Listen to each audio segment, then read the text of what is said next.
জিবরাইল আমিন নবীজির দরবারে আসছে। হুজুর আপনি কেমন আছেন আল্লাহ জানতে চেয়েছে। যদিও আল্লাহ সবকিছু ভালো জানেন, তারপরেও আপনি নবীর খোঁজ নেওয়ার জন্য আল্লাহ আমাকে পাঠাইছে। জিবরাইল জীবনের শেষ বারবার আসতেছে।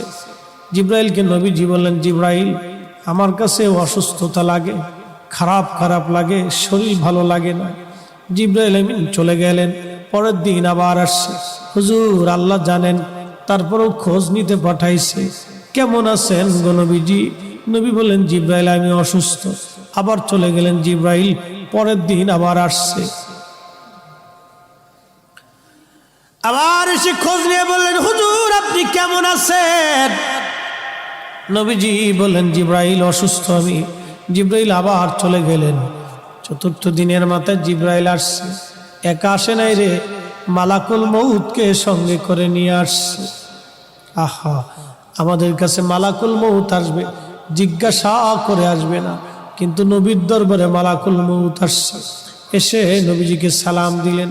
হুজুর অনুমতি দিলে ভিতরে আসব। নবীজি অনুমতি দিলেন। আল্লাহ জিবরাইল এবং মালাকুল মউত দুইজন নবীজির ঘর মোবারকে তশরিফ রাখলেন। পৃথিবীর একটাই ঘর, যে ঘরে ঢোকার আগে জিবরাইল আজরাইল অনুমতি চায়, তিনি রাহমাতুল লিল আলামিনের ঘর। জোরে জোরে বলা যাবে আল্লাহু আকবার। এই সুপ্রিম পাওয়ার আর কারো নসিবে হবে না, আল্লাহ আমার নবীকে দিয়েছিলেন। জিবরাইল আমিন আজরাইল নবীজিকে সালাম দিয়ে বলেন, হুজুর আল্লাহর পক্ষ থেকে আমি আজরাইলের উপরে নির্দেশ, আপনি যদি চান আমি জান কবজ করব, যদি না চান যতদিন ইচ্ছা আপনি পৃথিবীতে উম্মতের মধ্যে থাকবেন গো নবীজি। আপনার যতদিন ইচ্ছা থাকতে পারেন। যদি আপনি হুকুম দেন আমি আপনাকে আল্লাহর দরবারে নিয়ে চলে যাব। আল্লাহ আমাকে এই হুকুম প্রদান করে আপনি নবীর কাছে পাঠাইছে।